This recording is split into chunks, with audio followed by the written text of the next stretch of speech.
Well, Australians who participated in Greta Thunberg's flotilla to Gaza have spoken about their harrowing ordeal. They've described the horrific conditions they were forced to endure in an Israeli prison and have complained that they had to pay their own way home. Here's Juliette Lamont. Our medication was restricted, food and water. The cells are 6 metres by 3.5. I walked it out. Nobody was given any menstrual napkins, and we were routinely woken up in the middle of the night with huge blasting lights, with Alsatians and 20 men in riot gear. And this went on and on and on. And here I was thinking people who sail into an active war zone, despite repeated warnings not to do so, would be put up at the Sheraton. Here's another protester apparently upset that Australian taxpayers didn't pay for his flights home. Many of us spent days on Skyscanner trying to get flights home. Myself, I flew Amman, Kuwait, Dubai, China, Sydney on a very expensive flight that I've had to pay for myself to get home. Joining me now is Sky News host Rowan Dean. Rowan, I want to move on to some other topics, but first, I got to get your reaction. Can you believe these guys?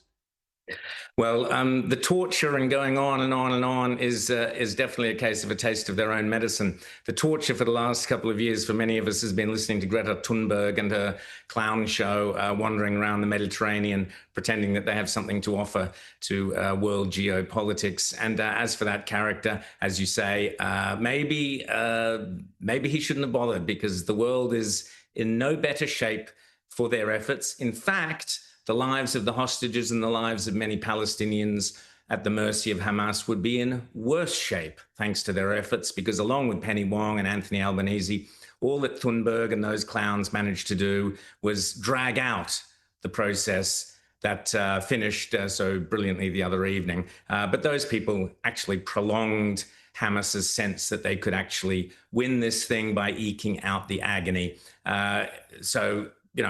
They should have learned their lesson. They won't learn their lesson. No doubt next time there's some other place that they can get some media attention, they'll do so. But seriously, I think the world's had enough of Thunberg and her clowns. Have a listen to this pro-Palestine protester being investigated by UK police after chanting, "Put the Zios in the ground." His name is Samuel Williams. He's reportedly a student at Oxford, where he studies politics, philosophy and economics. Here he is.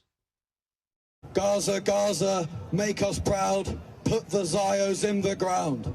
Gaza, Gaza, make us proud, put the Zios in the ground. Gaza, Gaza, make us proud, put the Zios in the ground.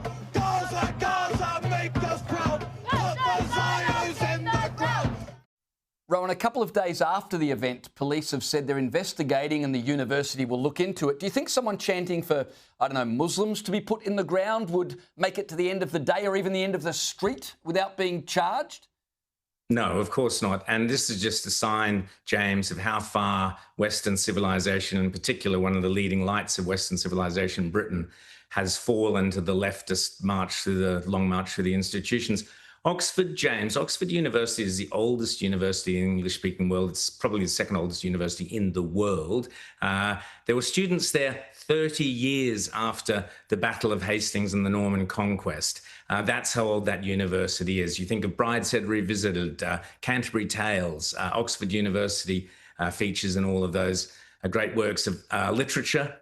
And here we have, it's called the humanities, James, the subjects that aren't necessarily medicine and the ones that actually mean something, engineering and so on. The humanities have to be churning out the most inhumane and vile individuals, not only from Oxford, but we've seen two cases recently from Oxford, not only this character, but we saw the bloke who had the great honour and privilege to debate at Oxford, Charlie Kirk, then turned round and mocked and celebrated Charlie Kirk's assassination. Now we have this character at the same time that Zios, as he calls them, in other words, that's just the modern slang for Jews.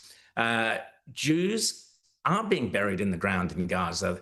20 of them were released. There were many more that were buried there under the most horrific circumstances by Hamas, by Palestinian terrorists who took young kids the same age as that boy with all his privileges at Oxford, probably goes to rock concerts at Glastonbury and elsewhere. And were Hamas given the opportunity, they would do the same thing at the Glastonbury rock concert, and he would be one of those who would find himself in the ground courtesy of the Palestinian terrorists. It is sick what our universities are churning out, James. They are psychopaths. They are sociopaths. The depths of depravity that is coming out of our universities is truly shocking. It's truly shocking, James. Yeah, and he's, as I said, he's studying politics, philosophy. This is the kind of kid who'll end up, you know, in some position of leadership in the Western world at some point, presumably. God help us. Rowan Dean, appreciate your time tonight.